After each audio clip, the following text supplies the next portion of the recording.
What's up, everybody, and welcome to episode 3 of our review of The Wheel of Time Season 1. Today we're going to be looking at episode 3. My name is Chip. I'm Brittany. And if you're just joining us for your first episode, I encourage you to go back and watch our other ones. But we have seen all the episodes. This is not an initial review. We are going back and rewatching and giving you our thoughts on the episodes as we rewatch them. We're going to jump right into episode 3 with the cold open of Nynaeve's escape. What did you think? I thought it was great. I'm very biased. I really love Nynaeve as a character through the season. So this was not like my favorite cold open necessarily, but they're not all going to be like some sort of like intense thing. I loved her escape from the Trollocs. It really shows just how like powerful she is and, you know, kind of what a badass she is. Yeah, I agree. In terms of the 3 cold opens that we've done so far, this is number 2 for me. The last one still is the best with the White Cloaks. But I liked how she escaped and, you know, she was able to hide in the little hot tub area, whatever that was. Right.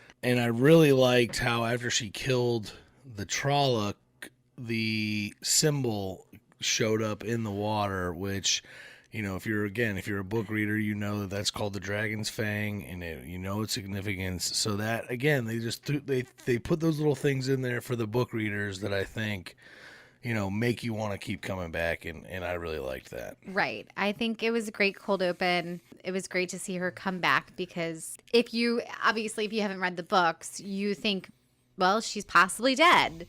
And so it was cool to see her come back. And I liked that they took an episode off. So you kind of had a moment of, well, I guess we're just moving on with the 4. Yeah. And especially in the last episode, how they actively mentioned a couple times that Nynaeve was they dead, kind of like were mourning her death.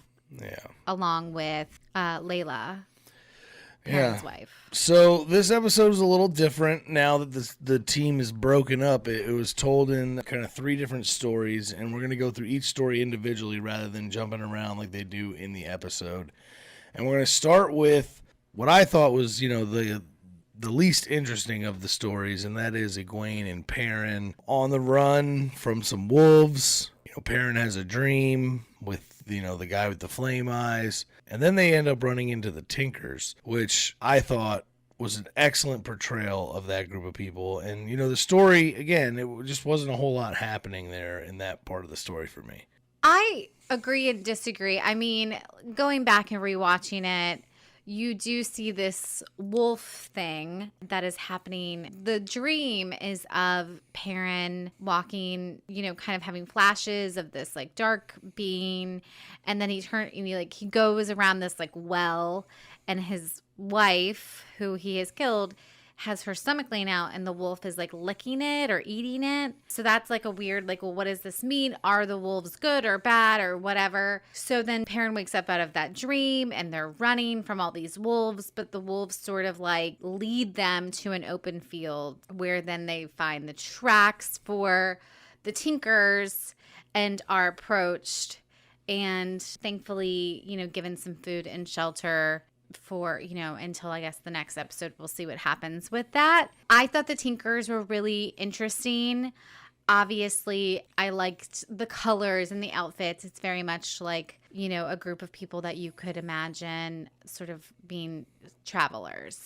Yeah, and it's exactly how I imagined them when I read the books. You know, it's their wagons are super colorful. They're basically, you know, like, you know, gypsy hippie type people, you know, like we're accepting of everybody, you know, you can come be with us, we're anti-violence, the whole 9, you know. But so we I really haven't met them in this episode. Yeah, we really don't know, you know, again, if you're not a book reader, you don't really know much about them, but you just know that they seem to be pretty good people, and it's good people for Perrin and Egwane in their current situation to come across, honestly, because they're going to take them in, they're going to feed them, and all that. So Egwane kind of mentions, like, did the wolves lead us to this place? Because at first it seemed like maybe they were chasing them, but they've actually sort of kind of funneled them, them to these people. So, which, you know, again, as a book reader, you kind of know Perrin's connection to the wolves and all of that. So it's interesting to see you kind of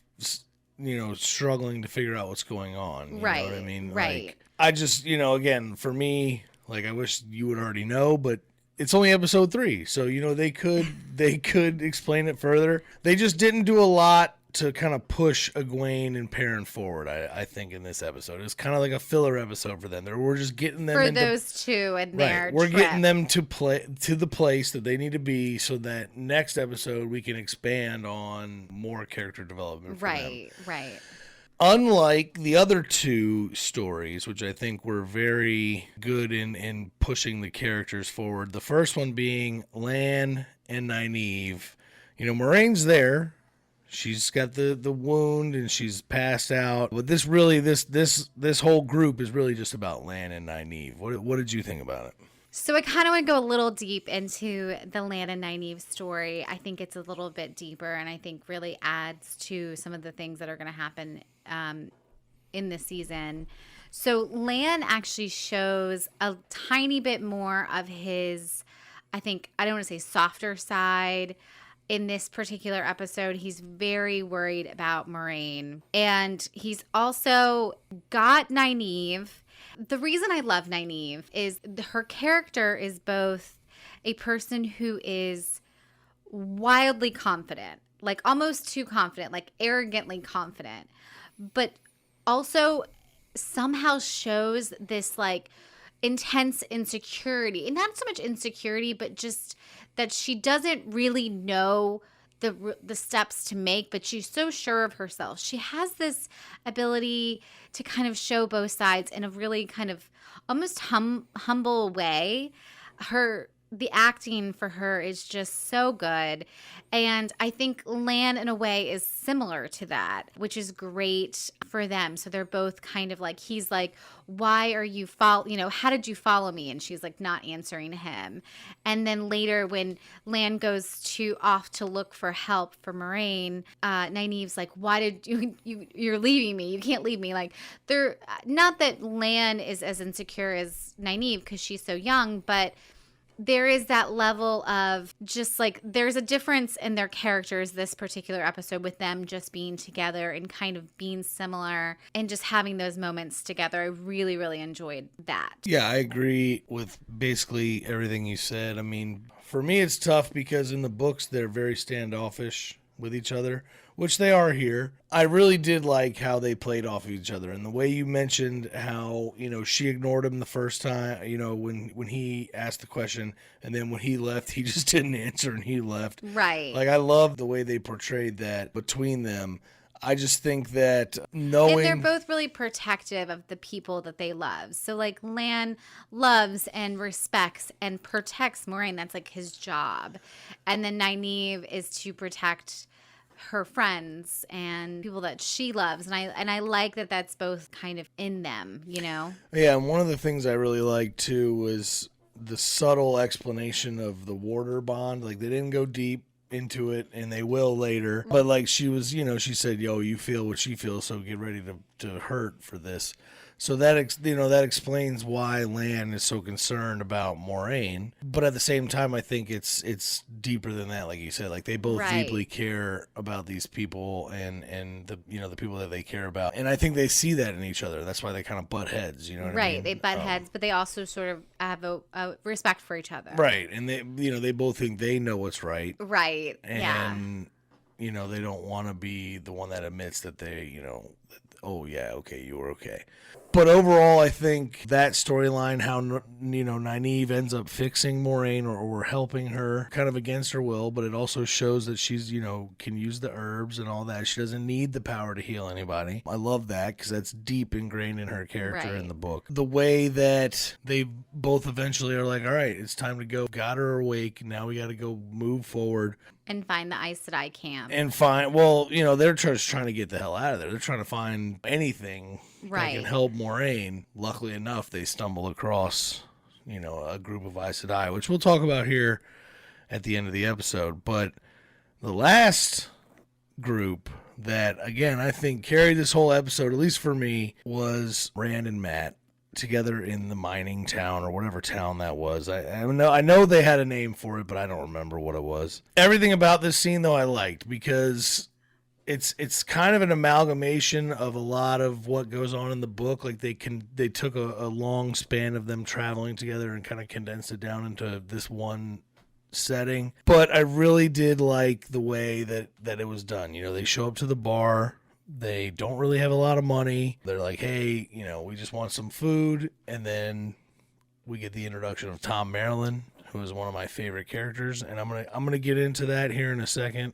But I'm going to let you talk before I get into that because I have a lot to say about Thom Merrilin. I just thought overall the portrayal of, hey, you know, we need to go, we're in this town, we need to work for our bed.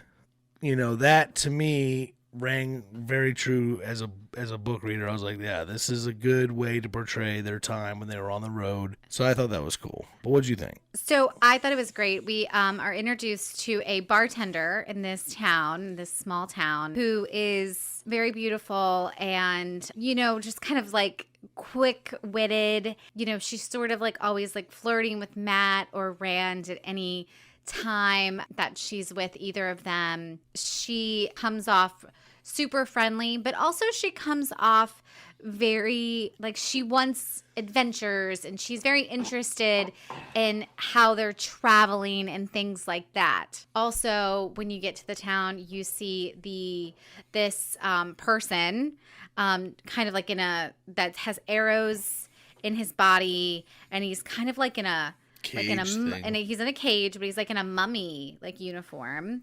And I guess you can talk more of that. I mean, obviously I know what that is later, but as a non-book reader, you kind of wouldn't know much about it. Yeah, I think that was a nice little Easter egg. You come into the town and you see one of the Aiel in a cage. And again, if you're a book reader, you see that, you know exactly what it is, but they don't explain it until a little bit later in the show. And I think that was a really nice touch. Again, it's those little details that they put into it that really make you understand that they got a bunch of people behind the scenes that have read the books and understand the books a lot.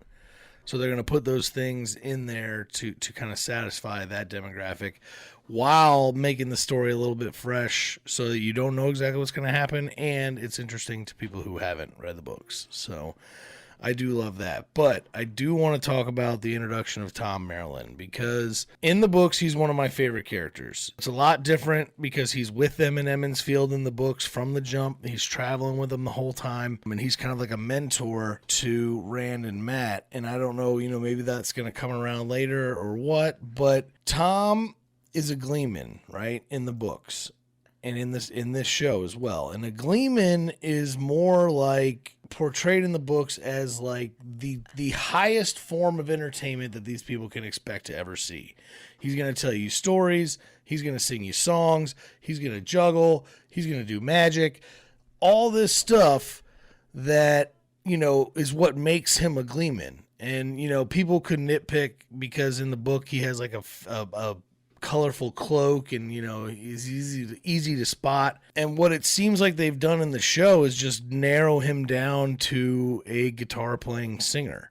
You know what I mean? We see him sing one song. Like he's filled with life lessons and, very wise. I can see that. Yeah. Like that's how he came off to me, was that not just that he's just a singer. It's like he's a performer, but he's also like, he's a little darker, I guess. Well, that's kind of my point, is like his whole introduction is him singing a pretty depressing song. I have something to say about the song that he sings, which is about the former dragon, right? And he's singing this song in front of Rand and Matt, who are kind of on this journey, and either one of them may be the dragon. And it was kind of a very sad song. Like there's even a moment where bartender girl's like, let's all, well, that's exactly my point. Mood. That's exactly my point, is that in the book, the gleeman is supposed to be the party. He is supposed to be the guy that everybody's there to see, that they fucking dance and sing and jump around and they're all doing the jig or whatever, or they're raptured by his song, or they're sitting and listening to him tell a story and they're just like, oh my God, this is the greatest thing ever. And in the show, he sings one song, they're all depressed. The bartender has to save the mood of the party.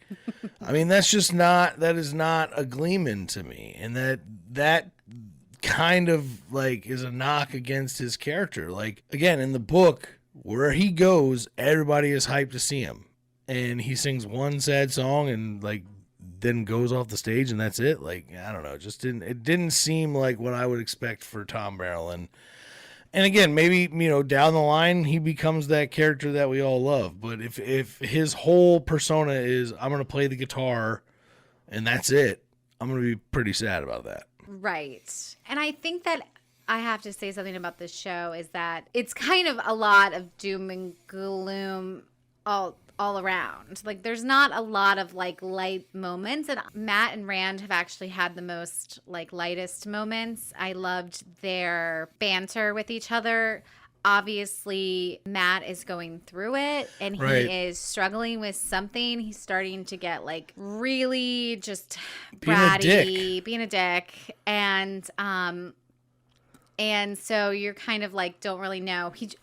He steals from the dead Aiel man in the cage. Which that scene actually, it did kind of redeem Thom a little bit in my eyes. It did, right. He comes in and he explains the whole Aiel thing and how when they are veiled, they're dangerous. And, he does the burial and he says, may you always find water and shade, which again, if you're a book reader, like that is what the Aiel say. That kind of stuff is cool. And I thought that scene was really awesome as well. I did think it was great, and I did like the explanation. Actually, the first time I watched it, obviously didn't know anything. I didn't know what they were talking about or what sort of impact that has. But it does have a pretty big impact in the rest of the season. And he also, he says when the Aiel have their cloth over their face, that means danger, and you're probably going to die. But if it's down, then, you're safe. And these people shot him with arrows while it was down. So you can take from that. Now, moving on to our bartender girl. She is killed it. So good. Such a great actress. She really did so good. Like, I kind of wish they had a bigger part for her. She is, really fun. She's like quick-witted, and she gives them shelter for the night. She says, no one will hear you. This is a great place. She even jokes with Rand. They have some, there's some good laughs. And she's, later she's flirting with Rand, and she closes the door and she says, I look too much like Egwene. And so you kind of know, how would she know that? No one's given her any information. And we find out that she is a dark friend. Yeah, she kills that role. Her as the dark friend is great because it's a twist for people who haven't read the books. Wouldn't have, generally I don't think you would have seen it coming initially. Like, she is a little weird when they're in the room together, but it's when she closes that door and locks it that you get it and you're like, dang, that's sweet. But the coolest part about that scene is how she explains the point of view of the dark friend. Like, she says, this is why we believe what we want. We want the dragon to break the wheel so we don't have to keep being reincarnated over and over and over again. And there won't be floods, and there won't be... It's like, we're all suffering. This sucks, which, given her life that she's in now, you could see why. She's like, man, this sucks. I don't want to do anything like this again. So it gives a reason why somebody would become a dark friend, which I think is really cool. And, she casually mentions one of the Forsaken, which, again, you wouldn't even know if you hadn't read the books, which I think is really cool way to mention that. But the coolest part of that whole scene is there's two parts. Bran breaking out of that door, which was really cool. She's like, nobody can get out of this door, and he breaks it. Yeah. And then when they get cornered by her, she has the sword, and Thom saves the day with a throwing knife. Like, again, from my terrible impression of his initial introduction to totally redeeming yourself at the end, because Thom is a beast with the throwing knives. So it makes sense that he would kill her with the throwing knife. And he kind of has to, like, step up, because before she dies, and she's like, I've already called one of the Fades, like, they're on their way, and no one can outrun a Fade. So Tom's like, okay, you guys, she's gone. Like, I've gotten rid of her with my throwing knife. We have to leave now. The boys, being the boys, they're like, we're not going anywhere with you. And then they're like, oh, but we have to. because we don't really want to meet a fade. That whole storyline to me, like I said, it encompasses a bunch of different things from the book. But I thought, in terms of, if we only had one episode to do it, they crushed it. I thought it was really cool. The acting was phenomenal. I just wish that Thom was a little bit more of a Gleeman. That's really my only complaint about the whole episode. I would say, and I don't know if in the book they get separated like this. Do they? Yeah. Okay. I think the separation was a good way to show like various stories, and it was fine. It was my least favorite episode overall. I think there were parts where, like, the Matt and Rand story was really good, but the other parts, a little too much of a filler. I think there was backstory, definitely with Nynaeve and Lan, which was great, but the Egwene and Perrin story was slow to me, but it was okay. It was a good episode. Usually in the middle of seasons, you start to get some, of those episodes that aren't like jaw dropping. Yeah. But this was a good episode overall. I would definitely give this a solid like 6.5, 7. Yeah. So, I agree with you. And I think for me, they released this in the first 3 together. So this would have been like the end of the arc for the first 3 if you had cannonballed them right out the gate. And I think in terms of the episodes, I'd give it like a 6.3, 6.4 at most. Because, again, there's just not a whole lot going on. But it was a necessary episode. There's a lot of information There's a lot of information for sure. A lot of backstory. So it's a very necessary episode. And the thing that really, I think, saves it and made me want to come back for episode 4 is the ending where, like we mentioned, Moiraine, Lan, and Nynaeve roll up to a group of Aes Sedai who are transporting a man who calls himself the Dragon Reborn, who we know to be Logain. And it was just a great way to end the episode. This dude is sitting in the cage. Right. It's it kind of super goes, ominous. okay, I'm here for the next episode. Like, I got to see who this guy is. I thought we already had, I thought one of the Emmonsfield 5 was the Dragon Reborn. Like, what does this all mean? So it definitely is a little bit of a hanger. Yeah, I mean, and that's what they needed for the lowest, again, I think we can agree the lowest episode, it needed something that's going to make you want to come back for episode 4 because you had to wait a week at that point. Right. You're not going to get, let's just go on to the next one. You had to wait a week. So I think the way that they ended it, you had the climax with Thom saving Rand and them, and then boom, we're going to end with the introduction of a possible new dragon. Yeah, I thought that was really good way to end it. And, right. Overall, again, I give it a 6.3, 6.4, but definitely not a bad episode. No, definitely not. Well, that's going to do it here for episode 3. We appreciate you guys watching. Again, if you haven't seen any of the other episodes, I encourage you to go back and watch them. Be sure to like and subscribe and hit that notification bell so you don't miss our next episode. Thanks for watching, and we'll see you later. See you later.